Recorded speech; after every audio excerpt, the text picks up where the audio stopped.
And I want to thank Ahmed in particular for his extraordinary hostship. This is my second time being in his company. The last time was 7 years ago, and he always outdoes himself as the consummate host.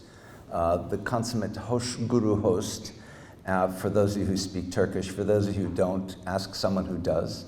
And to Notre Dame, which, you know, it refers to the Virgin Mary. You pronounced it correctly? Thank you. Well, you know, we Americans occasionally pronounce something correctly if it's not English.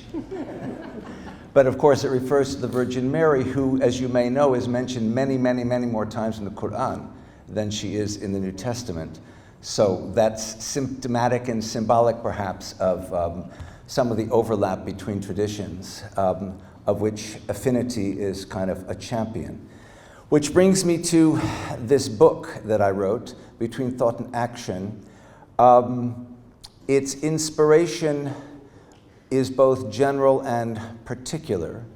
In general, I was inspired. It's not the first, it's the second book I've written about Fethullah Gulen, together with a handful of articles about different aspects of his thought and that which his thought has inspired, which is not just thought, but action on the part of those who want to fulfill the kind of vision that he has expressed over the decades in his preachings and his teachings and his writings.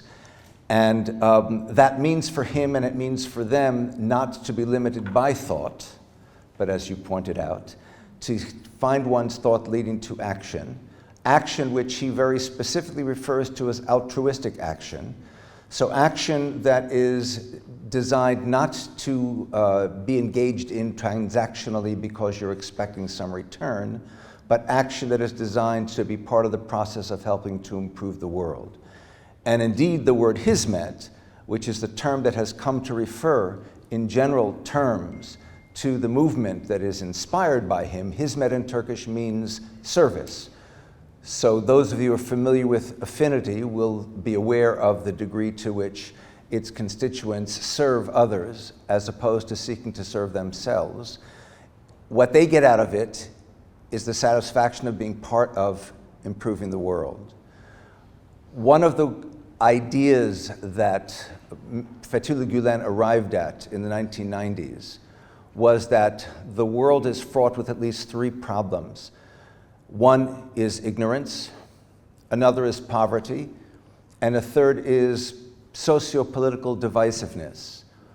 And that if the world is to survive, if we are to survive, all of us, then we all have to work together, not just us Turks, not just us Muslims, not just us Turkic peoples, not just us Sunnis, but people of all faiths, all ethnicities, all people working together, working with each other, trying to understand each other, to improve the situation of all of us, because if it's not for all of us in the long run, it's for none of us.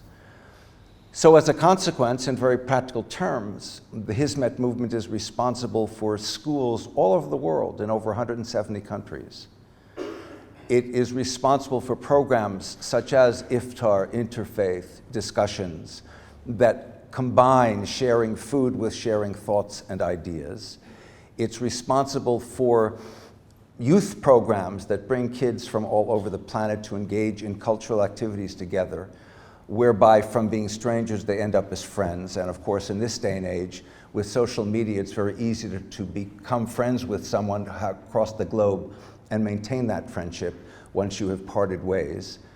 So all this is part and parcel of what Fethullah Gulen is about and what the Hizmet movement is about. So I have been inspired by him as an individual for about 10 years.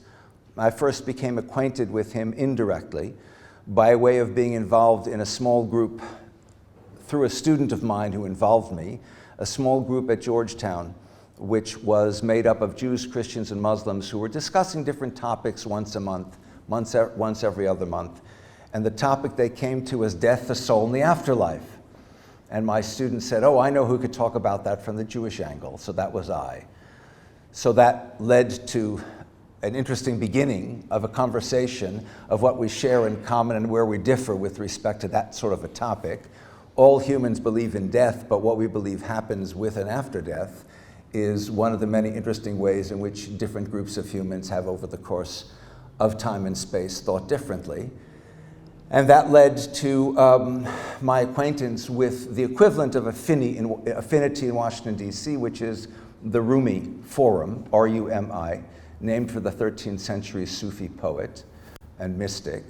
And without getting into details, that ultimately led to my writing the first book that I wrote, to my meeting Fethullah Gulen, and now I've met him many times, and ultimately to this second book. I started out by saying I was inspired in general and in a very particular way. So what I just told you was general. To be more particular, in July of 2016, there was an event that took place in Turkey that when it took place, it reminded me, I was in Washington at the time, many miles from Turkey. I immediately thought of the burning of the Reichstag in Berlin on February 27th of 1933. For some of you who may be familiar with history, you will know that the National Socialist, aka Nazi Party, burned down that most important symbol of Germany, and they managed to blame it on the communists, who were their go-to, at that point, their go-to, anything that's wrong, it's their fault, and to round them up. By 1935, because there was no longer any political opposition to the Nazi Party, they had broadened their view of how and where to look to account for whatever flaws there were in German society, and of course they had directed themselves toward the Jews, and that became their primary focus of attention over the next 10 years or so.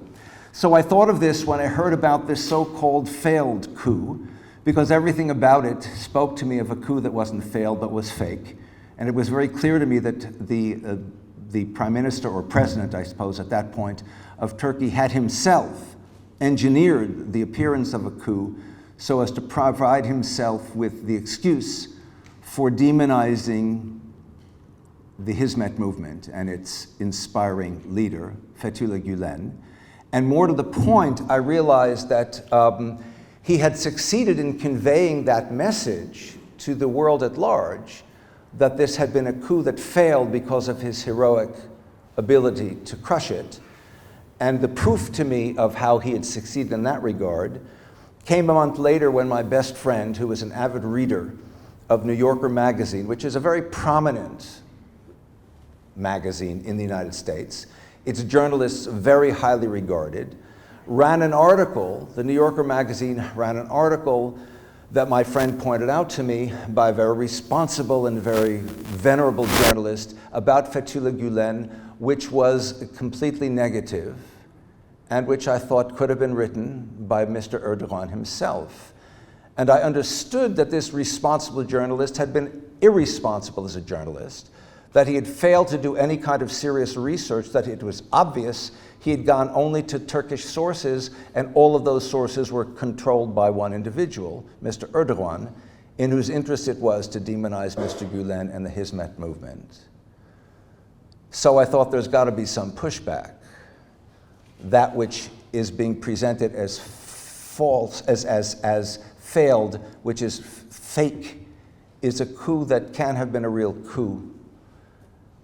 Because one of the things that Turks know about is coups, because there was one about every 10 years for the previous 3 or 4 decades up to that point.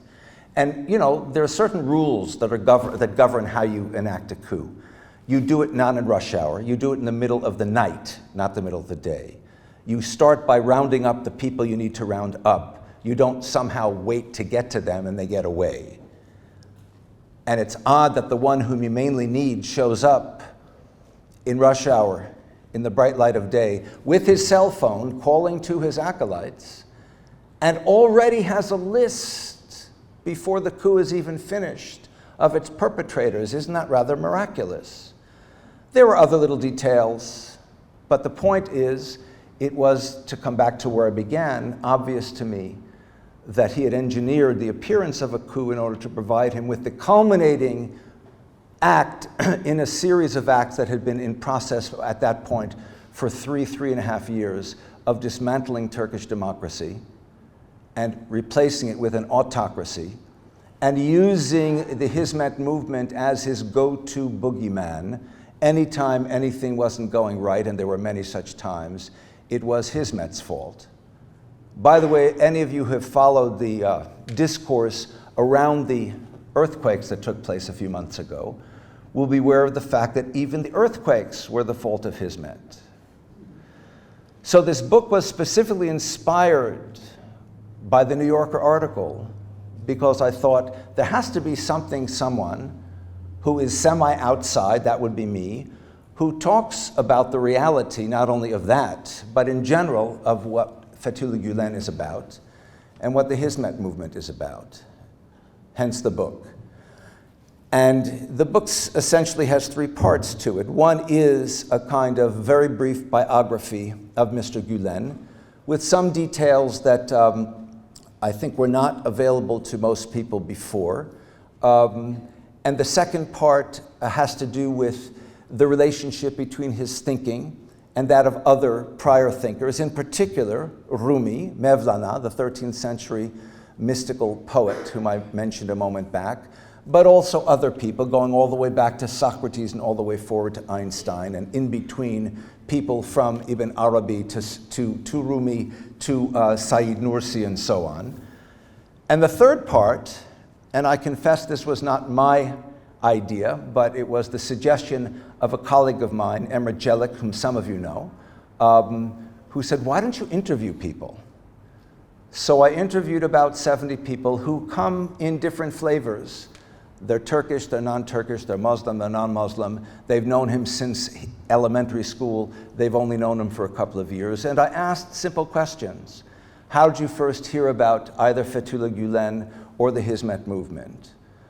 What inspired or inspires you in whatever capacity in which you're involved to be involved? What are your criticisms? What would you change? What would you fix? And it was a remarkable array of responses because they were so extraordinarily consistent, regardless of whom I was interviewing, from whichever walk of life, from whatever background, of whatever gender, of whatever age. The responses were consistent with respect to what they admired about Fethullah Gulen, which were the very things that I admired, but I said nothing because I didn't want to influence anyone. I just asked the questions. His wisdom, his humility, his genuine concern for others, his charisma were part of it, and the interest in doing something to make the world a better place, and his guidance in taking that kind of a path. Again and again, that kind of a response is what I came out with. So the outcome for the book is to present a picture, as it were, of both Fethullah Gulen and the Hizmet movement inspired by him, which offers a range of inputs into that picture, and which offers to anyone who picks up and reads an understanding of how obviously untrue the kind of picture being painted by someone like Mr. Erdogan, or those either influenced by him or others not necessarily influenced by him, but somehow afraid of this guy who somehow doesn't seek any kind of political power and yet has this worldwide following, this network, and that makes me nervous, and it makes me jealous, and I'm very secular, so I don't like the fact that he is a Muslim with his Islam on his sleeve, or I'm a Muslim who doesn't like the fact that he is having dialogues with these other forms of faith, or it just makes me nervous that someone who doesn't have political ambitions yet somehow is as successful as he is. That the point and purpose of the narrative is to suggest to the reader that none of these kinds of perspectives make sense if you have any sense at all of who he is and what he's about.